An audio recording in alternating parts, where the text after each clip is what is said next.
ఇలా డిసెంబర్ 9 దాటింది. దఫాలుగా 3 విడతలుగా ఆగస్టు 15 దాకా ఇలా మాఫీల పేరుతో చేసి ఇలా రాష్ట్రంలో సుమారు 40% మంది రైతాంగానికి కూడా ఇలా మాఫీ కాలేదంటే ఈ యొక్క ప్రభుత్వం ఈ యొక్క రైతాంగం మీద రైతుల మీద ఎంత ప్రేమ వలకబోస్తుందో అర్థం కావటం లేదు. ఇలా ఒక హామీలు ఇచ్చి హామీలు అమలు చేయడంలో విఫలమవుతా ఉంది. కాబట్టి ఇలా బీఆర్ఎస్ పార్టీ ఖండిస్తూ ఉంది. గతంలో రైతాంగానికి మరి ఎన్నికల్లో మాఫీ చేయాలంటే 31,000 కోట్లు కావాలని చెప్పారు. బడ్జెట్లో 20,000 కోట్లు కేటాయించారు. తీరా క్యాబినెట్ విస్తరణలో 17,000 కోట్లు కేటాయించారు. ఇప్పుడు 7,500 కోట్లు రైతులకు మాఫీ చేశారు. అంటే ఈ రాష్ట్రంలో ఇప్పటికే చాలామంది మేధావులు అదేవిధంగా బీఆర్ఎస్ పార్టీ కార్యకర్తలు నాయకులు డిమాండ్ చేస్తున్నారు.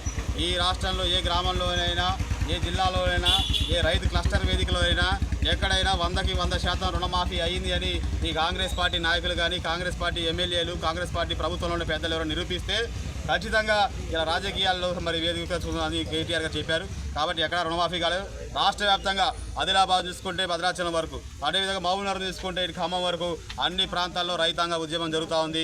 రైతులు రోడ్ల మీదకి వస్తూ ఉన్నారు. రుణమాఫీ కాలేదు. కాబట్టి తక్షణం రుణమాఫీ పైన ఇప్పటికే ఈ ప్రభుత్వంలో 36 మంది ముఖ్యమంత్రులు 15 మంది మంత్రులు ఉన్నట్టుంది ఎవరు.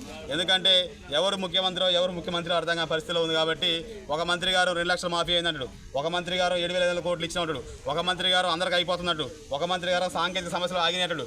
అంటే ఇక్కడ మంత్రులకు సఖ్యత లేకుండా మరి వీళ్ళందరూ రైతాంగానికి ఏం న్యాయం అర్థం కాని పరిస్థితులు. కాబట్టి ఖచ్చితంగా బీఆర్ఎస్ పార్టీ డిమాండ్ చేస్తూ ఉంది. 100కి 100% ఎటువంటి ఆంక్షలు లేకుండా అడ్డగోలు కోతలు లేకుండా రైతులకు ఇచ్చిన హామీలు ఈ ప్రభుత్వం నెరవేర్చి రైతు పక్షపాతి కాంగ్రెస్ ప్రభుత్వం నిరూపించుకోవాలి.